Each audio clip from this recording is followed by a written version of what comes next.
Kashmir pod cost کے آج کے اس شمارے میں ہمارے آج کے مہمان ہیں جموں اینڈ کشمیر پردیش کانگریس کمیٹی کے صدر طارق حمید کرا صاحب۔ طارق صاحب شکریہ، آپ کا بڑی مدت کے بعد آپ سے ملاقات ہو رہی ہے۔ جی طارق صاحب کے بارے میں یہ بتانا چاہیں گے مختصراً، حالانکہ اپنے الفاظ میں خود ہی اپنا تعارف دے دیں گے اور اپنی سرگزشت بھی بیان کریں گے، لیکن میں یہ بتانا چاہوں گا کہ یہ 99 میں یہ پی ڈی پی کی جب داغ بل ڈالی گئی تو یہ بنیادی ممبروں میں سے ایک تھے۔ مفتی صاحب نے جب پی ڈی پی کا وجود یہاں پہ لایا تھا تو اس کے بعد یہ لگاتار تقریباً 17 سال تک پی ڈی پی کے ساتھ وابستہ رہے۔ اس بیچ میں انہوں نے یہ پہلے 2 سال تک ممبر لیجسلیٹو کونسل رہے، اس کے بعد انہوں نے بٹمالو سے اسمبلی کا الیکشن بھی جیتا اور سربراہی کی وہاں سے اپنے حلقے انتخاب بٹمالو، اور اس میں یہ کیبنٹ منسٹر بھی رہ گئے۔ ان کے پاس بہت ہی امپورٹنٹ قلمدان رہے، فائنانس، پلاننگ، اربن ڈیولپمنٹ اور فارسٹ، یہ امپورٹنٹ ڈپارٹمنٹس ان کے پاس رہے۔ اور 2014 میں انہوں نے ایک ہسٹورک جیت حاصل کر لی جب انہوں نے ڈاکٹر فاروق عبداللہ کو پہلی بار اور ابھی تک آخری بار کسی نے ان کو ہرایا۔ تو انہوں نے سری نگر جو سینٹرل لوک سبھا سیٹ تھی تو وہاں سے انہوں نے ڈاکٹر فاروق عبداللہ کو ہرایا۔ 2.5 سال تک یہ نمائندگی کرتے رہے مرکزی کشمیر کی لوک سبھا میں، اور اس کے بعد انہوں نے جب پی ڈی پی سے استعفیٰ دے دیا اس کے بعد یہ کانگریس میں شامل ہو گئے تو انہیں ورکنگ کمیٹی میں، سینٹرل ورکنگ کمیٹی میں لیا گیا۔ تو اس کے بعد انہوں نے 2024 اگست میں انہیں مقرر کیا گیا جموں اینڈ کشمیر پردیش کانگریس کمیٹی کا صدر۔ طارق صاحب، آپ چونکہ ایک سیاسی گھرانے سے تعلق رکھتے ہیں، آپ کا ایک سیاسی پس منظر ہے، ایک نووس نہیں تھے آپ، مطلب یا کوئی اپنے آپ کو انٹروڈیوس نہیں کر رہے تھے پالیٹکس میں جب آپ آئے 99 سے، خاص طور سے ایکٹیو پالیٹکس میں۔ ہم جاننا چاہیں گے آپ سے، کیونکہ آپ کے خاندان کے غلام محی الدین کرا صاحب کافی مشہور شخصیت رہے ہیں کشمیر کی تاریخ میں، شیخ صاحب کے قریبی ساتھی، محاذرہ شماری میں شاید جنرل سیکرٹری بھی رہے تھے یا انچارج صدر بھی رہے تھے۔ تو ہم جاننا چاہیں گے کہ آپ کا سیاسی بیک گراؤنڈ کیا ہے اور کس وجہ سے آپ خود ایکٹیو پالیٹکس میں آئے اور کیوں پی ڈی پی میں ہی چلے گئے؟ دیکھیے احمد علی صاحب، جیسا کہ آپ نے خود کہا کہ میں ایک سیاسی گھرانے سے تعلق رکھتا ہوں، اور یہ سیاسی گھرانہ کوئی نیا گھرانہ نہیں تھا۔ تاجر تھے ہمارے گرینڈ فادرز، اور ان کا پورا کاروبار جو تھا وہ بنگال میں تھا، اور وہاں پہ بھی ان کی پراپرٹیز کافی تھیں۔ تین ریزیڈنشل ہاؤسز تھے اور ایک کمرشل کمپلیکس تھا جس میں کوئی 500 کے قریب دکانیں بھی تھیں۔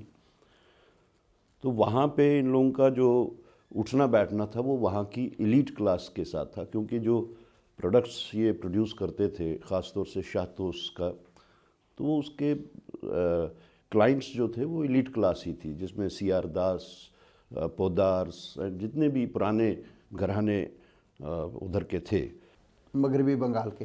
مغربی بنگال جی۔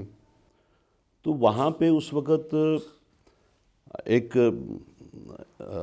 سیاست کا جو آغاز ہندوستان میں تھا وہ بنگال سے ہی ہوا تھا، quit India movement and other things. تو اس سے یہ کافی انسپائر ہوئے، اور انہوں نے سوچا کہ اگر یہاں پہ ایسا ایک لوگوں میں جاگرتی آئی ہے تو جموں کشمیر میں کیوں نہیں، کیونکہ جموں کشمیر کے حالات بھی اس وقت سیاسی طور ٹھیک نہیں تھے، بیگاری تھی، باقی چیزیں تھیں، اور انہوں نے یہ ڈیسائیڈ کیا کہ ہم ساری پراپرٹی یہاں کی بیچ کے ہم وہ پیسہ جموں کشمیر میں لا کے وہاں کے لوگوں میں وہ جاگرتی، پولیٹیکل اویئرنیس کے واسطے استعمال کریں گے۔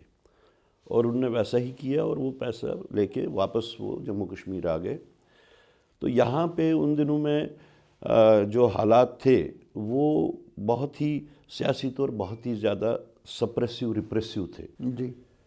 تو انہوں نے ایک اسٹڈی سرکل پہلے سٹارٹ کیا، جو بھی پیسہ آیا مختلف چیزوں میں، پولیٹیکل اویئرنیس کے کیمپس وغیرہ جو تھے، میں آپ کو 20s کی بات کروں۔ جی۔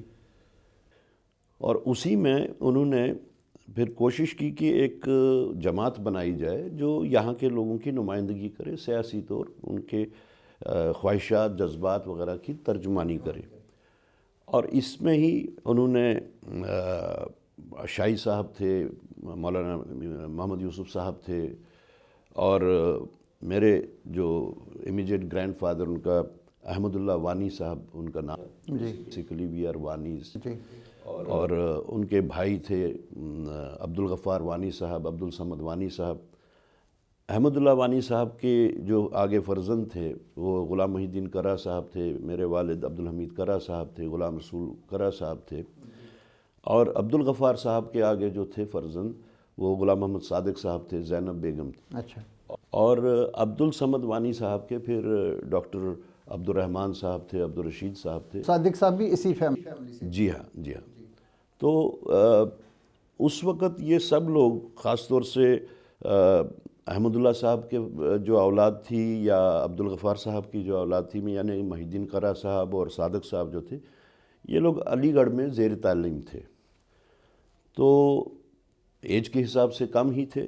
تو اس وقت جب اس جو بھی انہوں نے وہ چھوٹی موٹی تنظیم جو بنائی ریپریزنٹیٹیو کریکٹر دینے کے واسطے، تو اس کی قیادت کا جس وقت آیا، ڈسکشن ہوا، تو سب نے کہا کہ آپ کے بچے پڑھے لکھے ہیں، ان کو لائیے، وہ اس کی قیادت کریں گے۔ تو ہمارے بزرگوں نے وہ نہیں مانا، انہوں نے کہا کہ نہیں، اگر ایسا ہم کرتے ہیں تو لوگ سمجھیں گے کہ یہ اپنی اولاد کی کو سامنے لانے کے واسطے یہ سارا کچھ ہوا ہے، جس میں ایک بعد میں ٹیلنٹ ہنٹ کہیں یا جو بھی کچھ کہیں۔ اب آج کے زمانے میں وہ بات کہنا میرے خیال میں کچھ لوگ اس کو مانیں گے ہی نہیں، تو انہوں نے ایک ٹیلنٹ ہنٹ کی جس میں شیخ صاحب کو اس ٹیلنٹ ہنٹ میں سامنے لایا گیا، کیونکہ ان کو بتایا گیا تھا کہ جامعہ مسجد کے وہاں پہ وہ جو پیرپٹ ہوتا تھا، اب تو جالی ہے باقی سب ہے، وہ ان دنوں میں صرف ایک پیرپٹ ہوتا تھا۔ تو کہا گیا کہ ہر فرائیڈے کو یہاں پہ ایک نوجوان آ کے نماز کے بعد میں کچھ باتیں کرتا ہے اور اویئرنیس کی باتیں پولیٹیکل اویئرنیس کی باتیں کرتا ہے۔ تو کہا گیا کہ ان کو لائیے، تو ان کا ایک حساب سے کہا جائے تو انٹرویو ہوا۔ اور یہ سری نگر کے کس علاقے میں رہتے تھے کون لوگ؟ آپ کے؟ بٹمالو میں، شروع سے ہی جی۔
بیسیکلی اگر ہم اپنے روٹس کو دیکھیں تو ہم بانڈر پورہ ایک جگہ ہے پلوامہ میں، یہ وہاں سے آئے تھے، یعنی میرے گرینڈ فادر کے گرینڈ فادر وہاں سے شفٹ ہوئے تھے، and they were big landlords as well as big trader. Batmaloo سے لے کے بڈگام اوم پورہ تک ان کی زمینیں تھیں، جس میں پیڈی تھا، پیڈی فیلڈز تھے، باقی جو بھی کچھ تھے۔ تو انٹرویو میں دے سلیکٹڈ دیٹ ینگ مین شیخ صاحب۔ ان کا انٹرویو کیا گیا شیخ صاحب کا؟ اب وہ جو ٹیلنٹ ہنٹ کمیٹی جو تھی، جس میں مولانا یوسف صاحب تھے، جس میں اشائی صاحب تھے، جس میں مولانا یوسف صاحب، میروائز یوسف شاہ صاحب وہ بھی تھے اس جی ہاں وہ بھی تھے اس وقت. کیونکہ اس وقت ایک بعد میں جس کو ہم مسلم کانفرنس کہتے ہیں، جی جو بعد میں مسلم کانفرنس بنی، اٹ واز دیٹ گروپ جی جنہوں نے یہ سب وہاں پہ پولیٹیکل اویئرنیس شروع کی. آغاز کیا تھا انہوں نے ہی کیا تھا. بعد میں اس کو کنورٹ کیا گیا into National Conference, that was in 39. جی but this thing was done in late 20 اور we can say early 30s. جی ان فیکٹ لیٹ 20s میں ہی ہوا، بیکاز 1931 کا جو واقعہ ہوا وہ اس قیادت کے ہی سامنے ہوا. جی تو بعد میں ان کو سلیکٹ کیا گیا اور کہیں تو ایک پولیٹیکل ٹریننگ دی گئی، جو بھی کچھ ہوا. تو اس کے بعد میں ہماری فیملی جو ہے اس سارے گروپ کو چلاتی رہی، فائنینشلی بھی چلاتی رہی، باقی معاملات جو ہوتے ہیں سیاست میں وہ بھی کرتی رہی. تو آگے جا کے پھر جو اس سارے گروپ میں when the Muslim conference was converted into national conference in 1939 in 1939، تو ہماری فیملی بھی اس سے منسلک رہی، نیشنل کانفرنس کے ساتھ. جی ہاں ایسوسیٹ ہوئی. غلام محی الدین کرا صاحب بھی اور غلام محمد صادق صاحب بھی. بیسیکلی وہ بھی کرا تھے، وہ بھی وانی تھے، لیکن his pen name was Sadiq G because he was a literary man. ہاں تو لکھتے بھی تھے، تو پروگریسو رائٹر ایک. پروگریسو رائٹر تھے وہ. تو انہوں نے اپنا پین نیم صادق کے طور پہ اڈاپٹ کیا تھا. ابھی تک بھی وہ اسی نام سے جانے جاتے ہیں، اور یہ ذات ہی بن گئی ہے. اب یہ ذات ہی بن گئی ہے. جس طرح ہماری کرا جو ہے وہ اب ذات بن گئی ہے. بیسیکلی وی آر وانیز. کرا کیوں بولتے تھے؟ کرا اس لیے بولتے تھے کہ ایک دفعہ وہاں پہ کشمیر میں ڈراٹ پڑا، جی اور پیڈی فیلڈس اس وقت پھر ڈرائی ہو گئے، پانی نہیں تھا. تو ہماری فیملی نے اس میں جو ڈراٹ فرینڈلی پروڈیوس تھا، دیٹ واز پیز، مٹر، فصل ایک فصل کرا. جی تو ایسا ہوا کہ لوگوں میں ہاہاکار مچ گئی، لوگوں کو کھانے کے واسطے کچھ نہیں تھا. مہاراجہ کے جتنے بھی وہ سٹورز تھے وہ خالی ہو گئے. تو our family had lot of cultivated these peas. تو انہوں نے وہ ساری سٹی، اس وجہ سے نام، سٹی تو بہت ہی چھوٹی تھی، اس ساری سٹی میں جو ہے وہ سپلائی کیا فری آف کاسٹ کھانے کے لیے. تو آہستہ آہستہ پھر وہ پہچان ہی بن گئی کہ کہاں جانا ہے. غلام محی الدین صاحب کے ہاں جانا ہے. اچھا کون سے؟ وہ جنہوں نے کرا ڈسٹریبیوٹ کیا، کہاں. تو آہستہ آہستہ وہ ایک پہچان بن گئی. آج اگر آپ ہمیں طارق حمید وانی کے نام سے ڈھونڈیں شاید ہم نظر نہیں آئیں گے. تو طارق حمید کرا کے ہی اب وہ ایک پہچان بن گئی ہوئی ہے. تو اینی ویز پوری فیملی ہماری اس کے ساتھ میں ایسوسیٹ ہو گئی.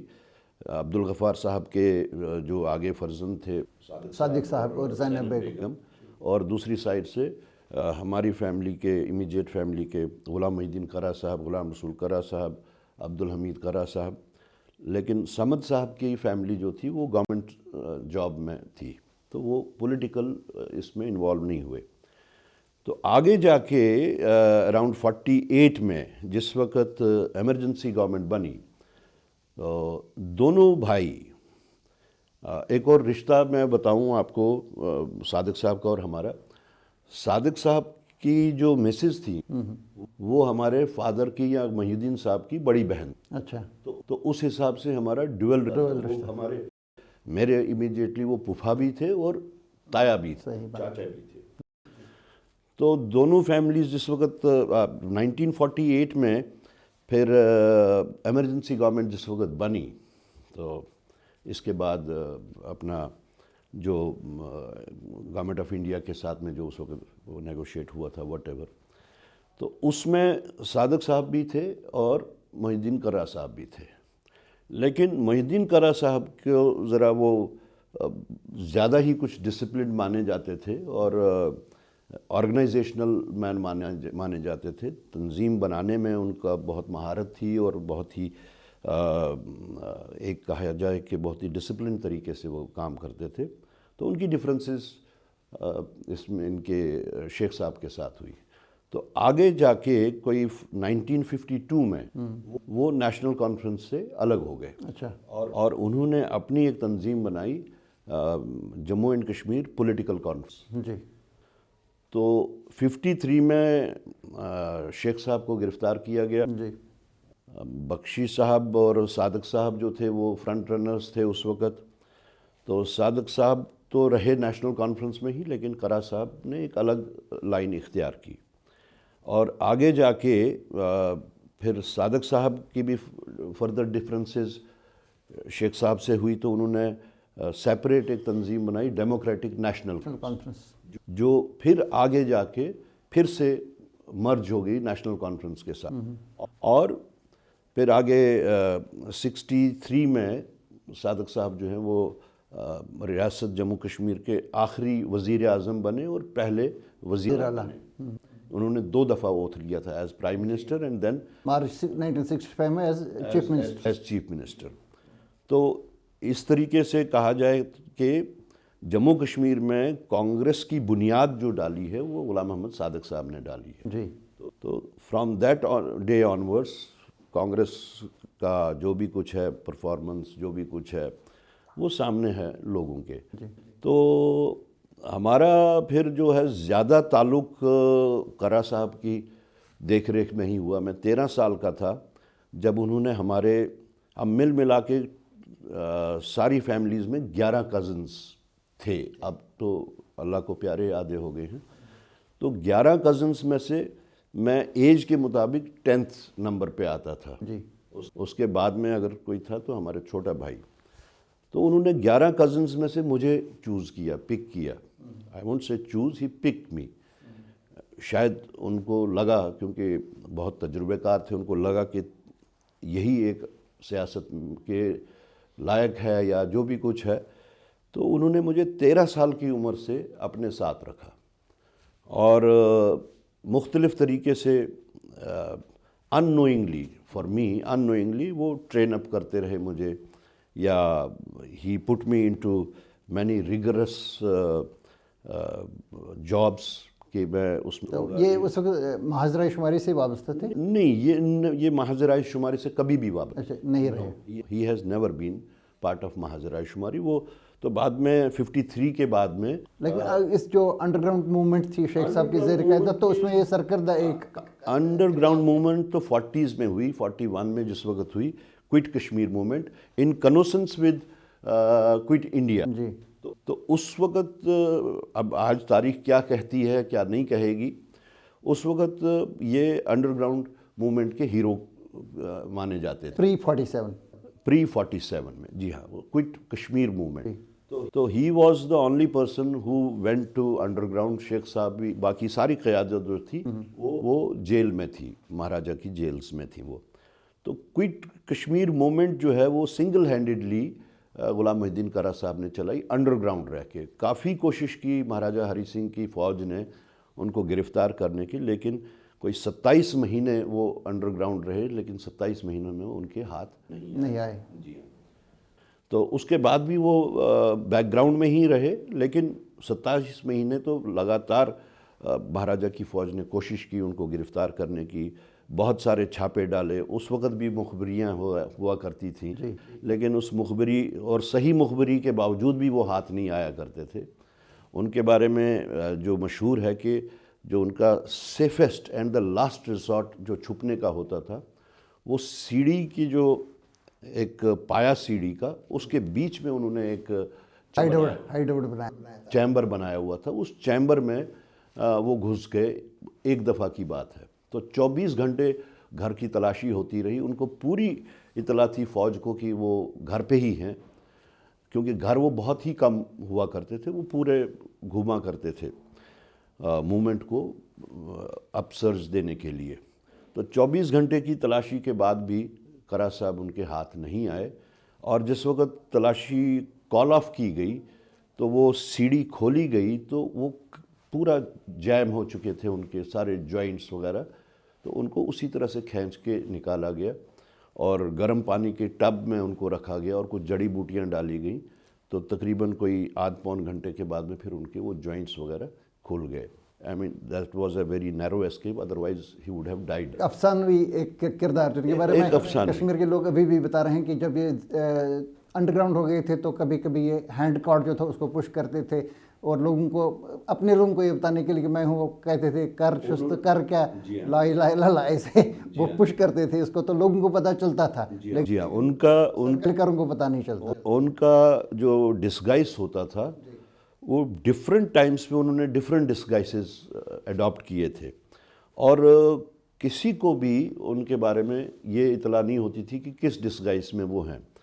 تو وہ بعض اوقات وہ شیخ صاحب کے پاس بھی گئے، اسی کنڈیشن میں ان کی جیل تک پہنچے وہ، جبکہ وہ بادامی باغ کینٹونمنٹ کی جو سب جیل تھی اس میں ان کو رکھا گیا تھا. تو اس وقت وہاں پہ کوئی ریپیئرس ہو رہی تھی، کوئی کام ہو رہا تھا، تو ایک ان دنوں میں مٹیریل جو تھا ایسے ہی ریڈوں وغیرہ میں ڈال کے اوپر پہنچایا جاتا تھا، کیونکہ گاڑیاں ادھر تک نہیں پہنچ پاتی تھیں، آف روڈ جو بھی کام ہوتے تھے. تو اسی مزدور کے ساتھ میں وہ اس ریڈے کو دھکا دیتے ہوئے اوپر گئے اور شیخ صاحب کی کھڑکی تک پہنچے وہ، کہ کر چھس کر کیا، کر کیا، ار آس کر کیا. تو کہتے ہیں کہ شیخ صاحب نے جس وقت وہ سنا تو انہوں نے جواب میں کہا کہ یہ کران چک تی کر. اچھا، تو دیٹ واز اس طرح سے وہ کمیونیکیٹ کرتے تھے. تو ان کے تو یہ ان کا انتقال کس سال میں ہوا؟ 96 میں. 96 میں ہوا. تو آپ 99 میں جب آپ پی ڈی پی میں آ گئے، تو اس سے پہلے آپ کسی پارٹی سے وابستہ رہے تھے؟ نہیں، پولیٹیکل کانفرنس جو تھی وہ تب تک چلتی تھی، اور ریگولر بیسس پہ ہمارے انٹریکشنز ہوتے تھے ایوری فرائیڈے آفٹر نماز. تو I was part of that. تو اس کے بعد میں کچھ دیر میرا جو ہے 96 میں ہی، جس وقت اف یو ریممبر کہ فاروق صاحب جب لنڈن سے واپس آئے تو ہی میٹ محی الدین صاحب اور بیگم عبداللہ صاحب، دے میٹ محی الدین صاحب، اور ان سے کہا کہ now we have to go together. وہاں اس وقت کے سیاسی حالات کو مد نظر رکھتے ہوئے فاروق صاحب کی اس وقت یہ کوشش تھی کہ ساری پولیٹیکل جتنے بھی شیڈز ہیں ان سب کو کلیکٹ کر کے یہاں پہ جو بھی حالات اس وقت ملیٹنسی کے جو حالات تھے، یا جو اس وقت کی پولیٹیکل ڈائنامکس بنی ہوئی تھی vis-a-vis India and vis-a-vis Pakistan, اس سب کو چیلنجنگ دور تھا وہ، اس سب کو ہینڈل کرنے کے لیے ان کی اس وقت ایک سنسیئر کوشش تھی فاروق صاحب کی کہ سارے پولیٹیکل شیڈز اکٹھے چلیں. تو اس میں انہوں نے کرا صاحب سے بھی ریکویسٹ کی کہ آپ آگے آئیے. تو انہوں نے کہا نہیں، اب میری ایج نہیں رہی ہے. تو انہوں نے کہا پھر آپ فیملی میں سے کسی کو، بیکاز ہی وانٹیڈ اے کرا نیم، آئی تھنک سو. تو آئی واز دین آئی مین یہ کہیں کہ اپنے بدلے انہوں نے ہمیں سامنے کیا، اور میں for some time I was in national conference. اچھا، آپ ان کے ساتھ تھے؟ جی ہاں، وہی 96 کا جو وہ دور تھا. پھر آن سم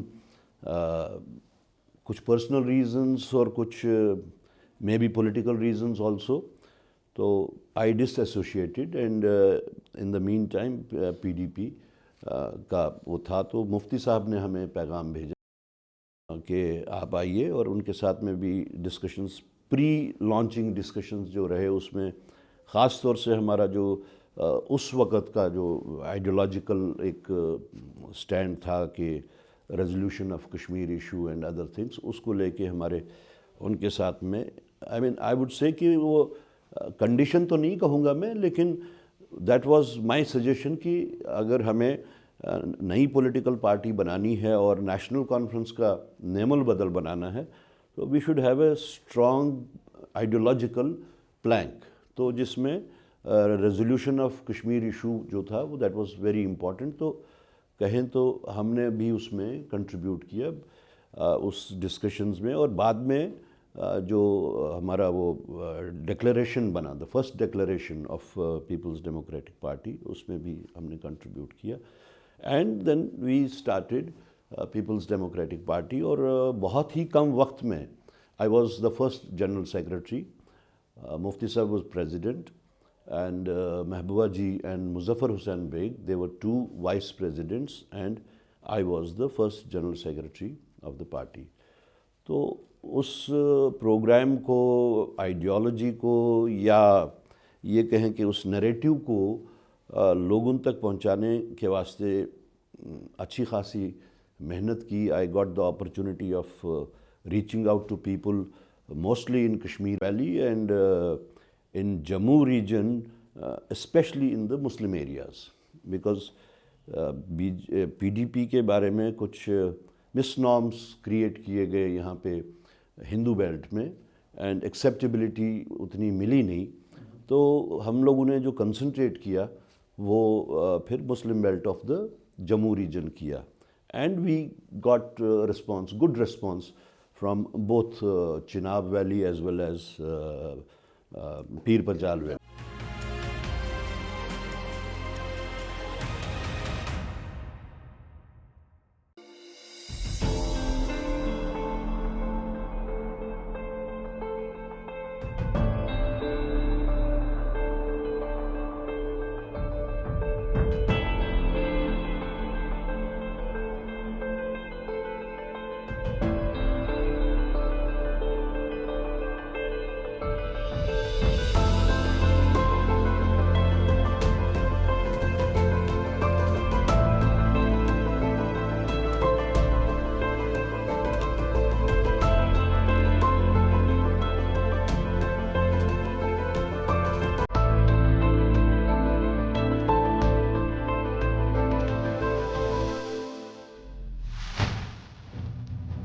بنیاد جہاں ہم کھڑے ہیں،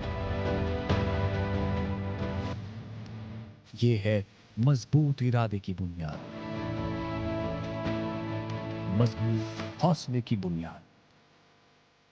ہم مضبوط ہیں.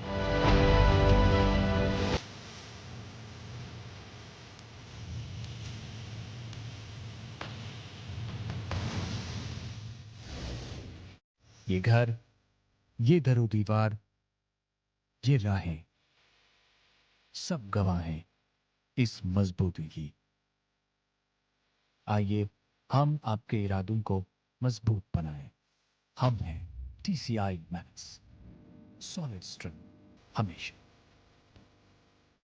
تھوڑا آگے جائیں گے ہم، تو اس میں ایک امپورٹنٹ ڈیولپمنٹ یہ ہوئی 2008 میں، جس وقت آپ لا کے منسٹر تھے.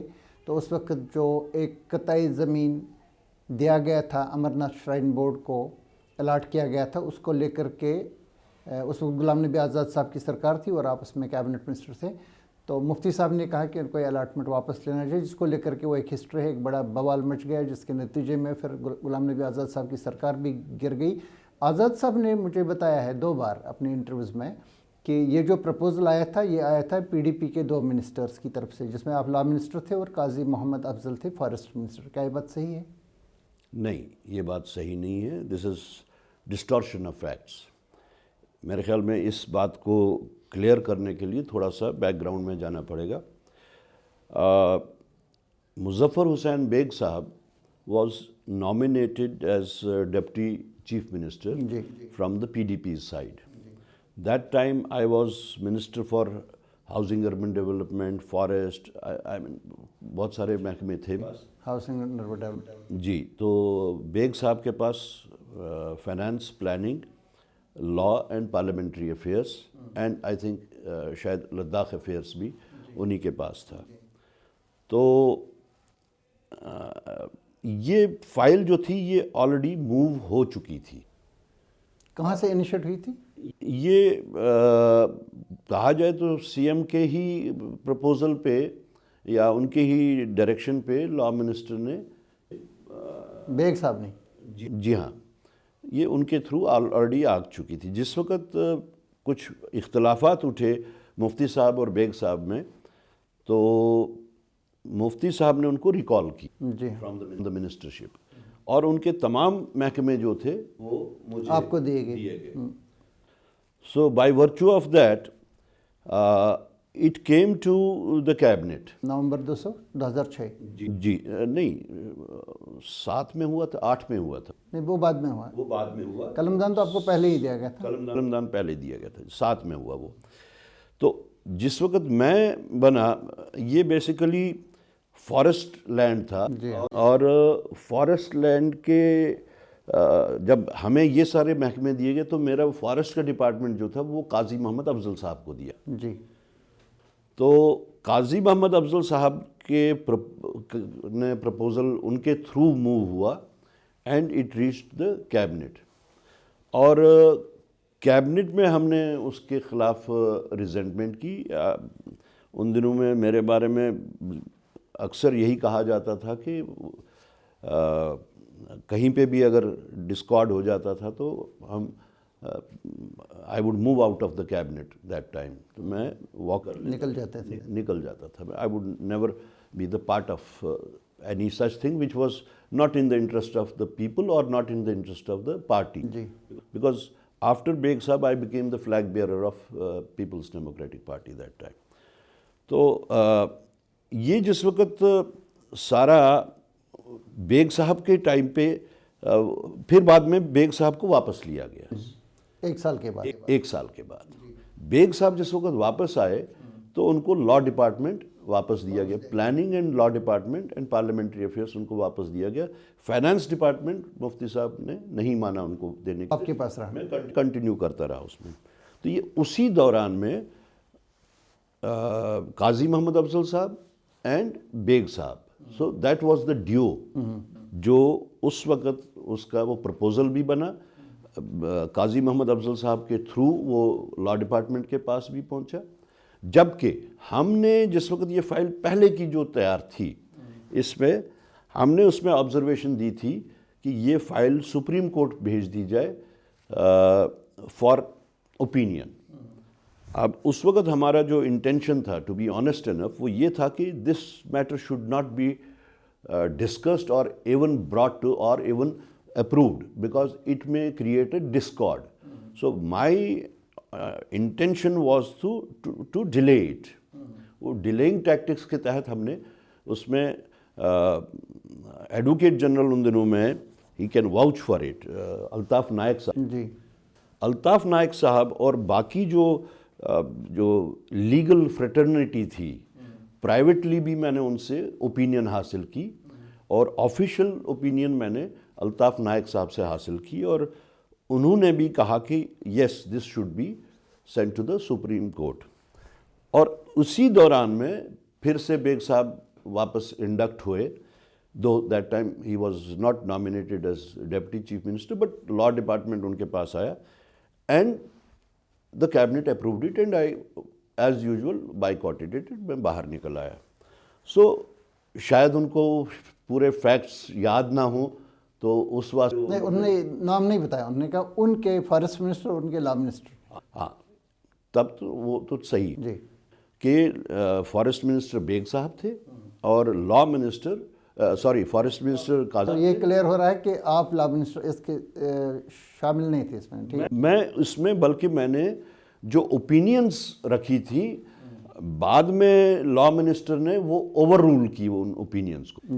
If he had gone by my opinion, what I had put on file, تو پھر یہ ابھی تک بھی شاید یہ نہ ہوا ہوتا. So he overruled the opinion of the earlier law minister.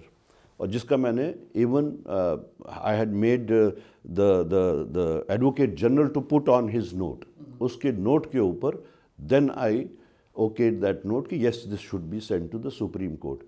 تو اسی دوران میں جولائی 2008 میں بہرحال غلام نبی آزاد صاحب کی سرکار گر گئی جب پی ڈی پی نے ان سے سپورٹ واپس لے لیا اور انہیں ریزائن کر لیا ایک لمبی تقریر کے بعد اسمبلی میں. اس کے بعد جو الیکشن ہوا اور اس الیکشن کے بعد جو آپ نے اس وقت نہیں میرے خیال سے جیتا تھا 2008 والا الیکشن لیکن 2014 کا الیکشن جو آپ نے پارلیمنٹ والا لڑا جو میں نے بتا دیا پہلے وہ ایک تاریخی الیکشن تھا کیونکہ فاروق عبداللہ صاحب پہلی بار اس میں ہارے تھے اور ابھی تک صرف اسی ایک الیکشن میں ہارے تھے. لیکن اس وقت ایک ویو بھی تھی پی ڈی پی کے حق میں جو اس وقت چل رہی تھی. اس کے بعد اچانک یہ ہوا کہ 2.5 سال کے بعد آپ نے ریزائن کر لیا پی ڈی پی سے بھی اور پارلیمنٹ کی نشست بھی دونوں سے آپ نے استعفیٰ دے دیا جس کے بعد پھر